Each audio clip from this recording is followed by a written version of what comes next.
নিশ্চয়কৈ ক'ব লাগিব ভক্তিৰসৰ মধুৰ সমন্বয়েৰে এইবেলি ওদালগুৰি জিলাৰ উত্তৰাঞ্চল বিশেষকৈ গৰুৱাজাৰত 15তম ৰাসলীলা উদযাপন কৰা হ'ব।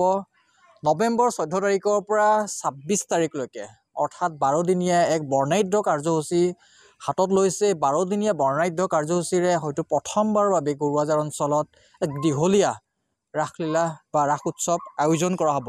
মোৰ সৈতে গৰুৱাজাৰ আঞ্চলিক ৰাস মহোৎসৱৰ কমিটিৰ যি বিষয়ববী পৰিচালনা কমিটিৰ যি বিষয়ববী তেওঁলোক উপস্থিত আছে। দিনে ৰাতি অহৰহ তেওঁলোক কষ্ট কৰিছে। বিশেষকৈ এই উত্তৰাঞ্চলৰ ৰাস বুলি ক'লে গৰুৱাজাৰ অঞ্চলত খুব ডাঙৰকৈ ৰাস হয়তো এয়া প্ৰথম হ'ব, কাৰণ ইয়াত মীনা বজাৰৰ ব্যৱস্থা কৰা হৈছে।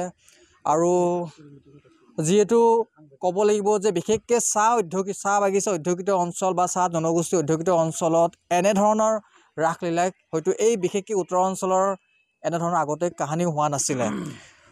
ৰাস পৰিচালনা সমিতিৰ বিষয়ববীয়াসকল আছে, তেওঁলোকে দিনে ৰাতিয়ে একাকাৰ কৰি কষ্ট কৰি তেওঁলোকে কাম কৰি আছে, যাতে এই ৰাসলীলা সুন্দৰকৈ ৰাস মহোৎসৱ সুন্দৰকৈ যাতে আয়োজন কৰিব পাৰি, ক'তো যাতে বাধা বিঘিনি বা কোনো ধৰণৰ সমস্যা সৃষ্টি নহয়। লগতে যিসকল ভক্ত বা যিসকল দৰ্শক ৰাস চাবলৈ আহিব তেওঁলোকে যাতে কোনো ধৰণৰ আলয় আথনি নহয় বা কোনো ধৰণৰ কষ্ট নহয়। এই ৰাস মহোৎসৱৰ সমিতিৰ বিষয়ববীয়া আছে, মই তেওঁলোকৰ পৰা জানিব বিচাৰিছোঁ। গৰুৱাজাৰ বুলি ক'লে এটা খুব পিছপৰা এটা অঞ্চল, চাৰিওদিশে ইয়াত চাহ বাগিচা আগৰি আছে, হস্তি মানুহৰ সংঘাতো বিশেষকৈ হৈ থাকে।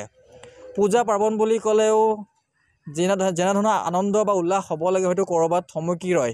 এইবাৰ আপোনালোকে এক দীঘলীয়া সময়সীমা লৈছে য'ত ৰাস মহোৎসৱ আয়োজন কৰিবলৈ লৈছে, কওকচোন কি ক'ব এই বিষয়ে? হয়, বৃহৎ এই গৰুৱাজাৰ অঞ্চলত এই আঞ্চলিক শ্ৰী দুৰ্গা পূজাৰ প্ৰাংগণত বিগত বছৰৰ দৰে এইবাৰো মানে 14তম আমি 15তম ৰাস উদযাপন কৰিব ওলাইছোঁ। আৰু ইয়াতে এইটো অঞ্চলৰ বৃহৎ অঞ্চলৰ ভাৰত ভূটান সীমান্তত তথা বাগানৰ লগত এটা ৰিলেটেড গৰুৱাজাৰ গাঁওখনত বিভিন্ন ধৰ্ম নিৰ্বিশেষে সকলো জাতি জনগোষ্ঠী সহায় সহযোগিতা আগতো কৰিছিল আৰু এইবুলিও তেওঁলোকে কৰি আহিছে, আগবাঢ়ি আহিছে, কৰি আছে। আৰু আমিও প্ৰায় 2-4 দিনৰ পৰা প্ৰস্তুতিৰ কামত ব্যস্ত হৈ আছোঁ। আমাৰ মূৰ্তিৰ কাম কাজ চলি আছে, কিছু বাহ্যিক অনুষ্ঠানো মানে আহিছে, সেইটো কাম কাজ চলি আছে। আৰু প্ৰায় 6 লাখ বাজেটেৰেই এইবুলি আমি খুব ডাঙৰকৈ মানে ৰাস উদযাপন কৰিম। আৰু অলৰেডি আমাৰ প্ৰতিমাৰ কাম কাজো কিছু আগবাঢ়িছে আৰু প্ৰায় ভক্তপৰায়ণ ৰাইজ আমাৰ লগত অলৰেডি যোগাযোগ আছে। বিভিন্ন অঞ্চলৰ বৃহৎ এটা অঞ্চলৰ ৰাইজকো আমি অলৰেডি আমন্ত্ৰণ কৰিছোঁ, তেওঁলোক আমাৰ লগত যোগাযোগত আছে। আৰু ৰাসৰ লগতো বিভিন্ন এটা মিলা প্ৰীতি যাতে হয়, আগে পিছে আমাৰ আছে, তেতিয়া ভাল এটা মিলা প্ৰীতি হ'ব, সকলো জাতি জনগোষ্ঠী মিলি আমি একেলগে ৰাসটো উদযাপন কৰিম।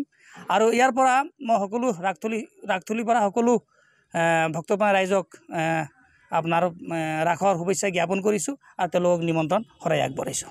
শ্ৰীকৃষ্ণৰ ৰাসলীলা বুলি ক'লে শ্ৰীকৃষ্ণৰ যে জীৱনশৈলী বা জীৱনৰ তেওঁৰ সেইসমূহ দেখুওৱা হয় ইয়াতে। আপোনালোকে ব্যৱস্থাসমূহ কেনেধৰণৰ কৰিছে, কাৰণ এইবেলি হয়তো খুব ডাঙৰকৈ আপোনালোকে এবাৰ আয়োজন কৰিব লৈছে?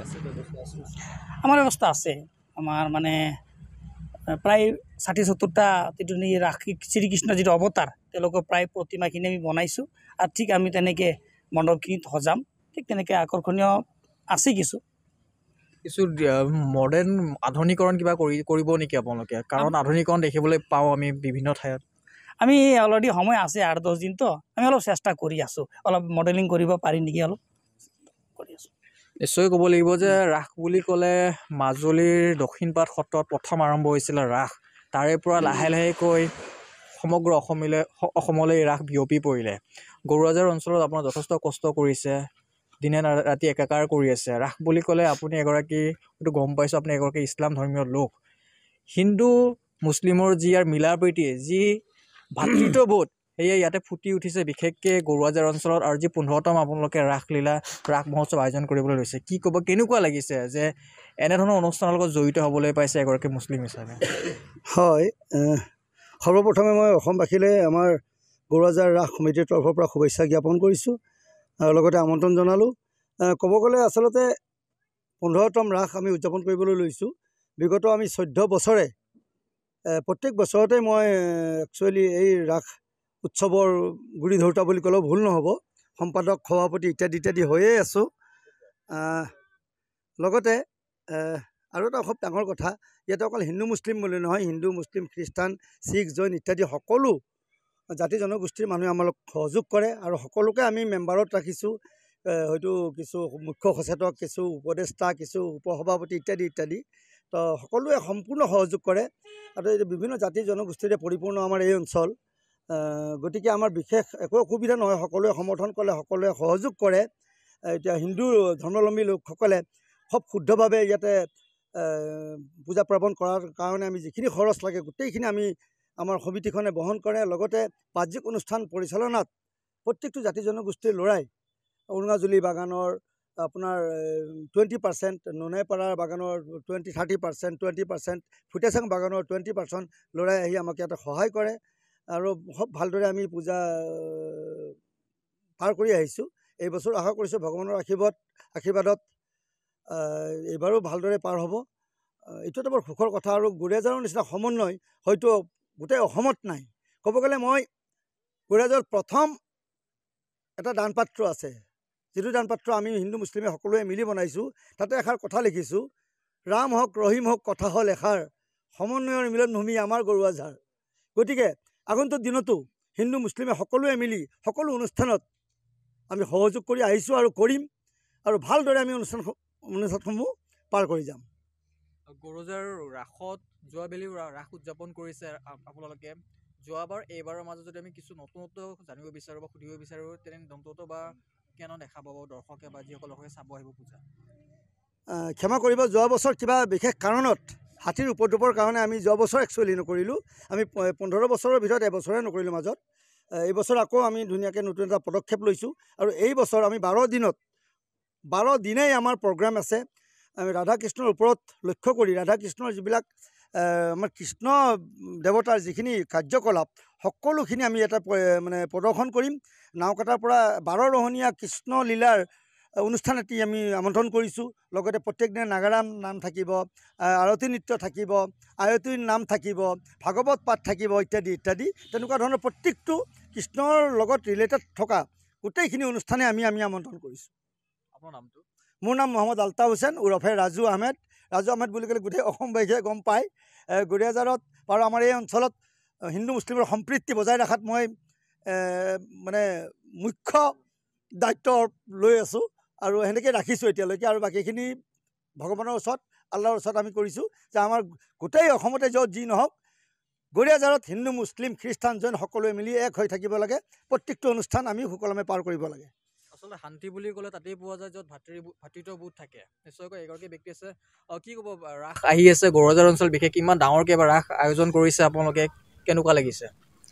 সৰ্বপ্ৰথমে মই 15তম ৰাস উৎসৱ গোৰিয়াঝাৰত হ'বলগীয়া আছে, ইয়াতে সকলোকে মই ধন্যবাদ জ্ঞাপন কৰিছোঁ আৰু কৃতজ্ঞতা প্ৰকাশ কৰিছোঁ আমাৰ সমিতিক যে এইবাৰো মানে আগতকৈ ধুনীয়াকৈ এইবেলিও মানে সুন্দৰভাৱে মানে ৰাস উৎসৱ পালন কৰিব। গতিকে এই ৰাস উৎসৱত সকলোকে মই আন্তৰিক কৃতজ্ঞতা তথা ধন্যবাদ জ্ঞাপন কৰিছোঁ, শুভেচ্ছা জ্ঞাপন কৰিছোঁ।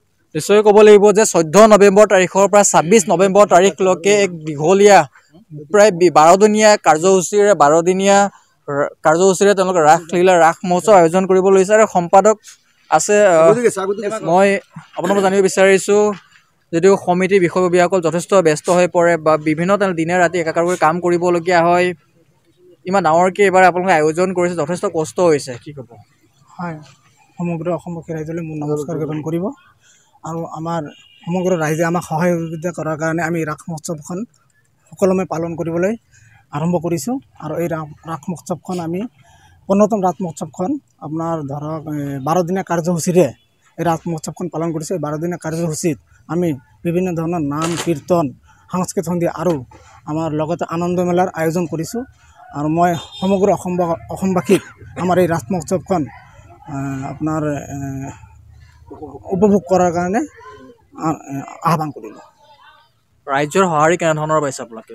নাই, ৰাইজৰ সহযোগিতা আমাৰ বহুত ভালে আছে। সকলোৱে মিলিজুলি আমি ৰাস মহোৎসৱখন পালন কৰি আছোঁ।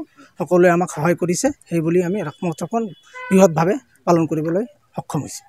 আচলতে ক'ব লাগিব যে হিন্দু বা মুছলিমৰ যি সম্প্ৰীতি যি নিদৰ্শন সেই সম্প্ৰীতি নিদৰ্শন দাঙি ধৰিছে বিশেষকৈ 15তম গৰুৱাজাৰ আঞ্চলিক ৰাস মহোৎসৱ সমিতিৰ বিষয়ববীয়াসকল। তেওঁলোকে সকলোৱে দিনে ৰাতি একাকাৰ কৰি তেওঁলোক কষ্ট কৰিছে, কাম কৰিছে বিশেষকৈ। আৰু ক'ব লাগিব যে এইবাৰ ওদালগুৰি জিলাৰ ভিতৰত গৰুৱাজাৰ অঞ্চলৰ বিশেষকৈ উত্তৰাঞ্চল বুলি ক'বলৈ য'ত ভূটান গাতে লাগি আছে, সেই তেনেকুৱা এটা পিছপৰা অঞ্চলত খুব ডাঙৰকৈ দীঘলীয়া সময় 12 দিনীয়া সময় অৰ্থাৎ 12টা দিন তেওঁলোকে লৈছে। আৰু 12টা দিনত তেওঁলোকে বিভিন্ন ধৰণৰ ইয়াত অনুষ্ঠানৰ আয়োজন কৰিছে আৰু খুব ধুনীয়াকৈ তেওঁলোকে ৰাস মহোৎসৱ ইয়াত উদযাপন কৰিব। আৰু যিসকল লোক দূৰ দূৰণিৰ পৰা আহিব তেওঁলোকৰো ইয়াত যথেষ্ট ভাল লাগিব আহি, কিয়নো ইয়াত তেওঁলোকে আনন্দ মেলাৰো আয়োজন কৰিছে। আৰু শ্ৰীকৃষ্ণৰ জীৱনশৈলী বা জীৱন পৰিক্ৰমা যিসমূহ ঘটনা যিসমূহ সেইবোৰ তেওঁলোকে ইয়াত প্ৰদৰ্শন কৰিব। বিশেষকৈ ক'ব লাগিব জাকত জিলিকা হ'ব ওদালগুৰি জিলাৰ ভিতৰত 15তম আঞ্চলিক যি গৰুৱাজাৰ ৰাস মহোৎসৱ। যিকোনো খবৰৰ বাবে যোগাযোগ কৰক 7090173330 অথবা 7099017130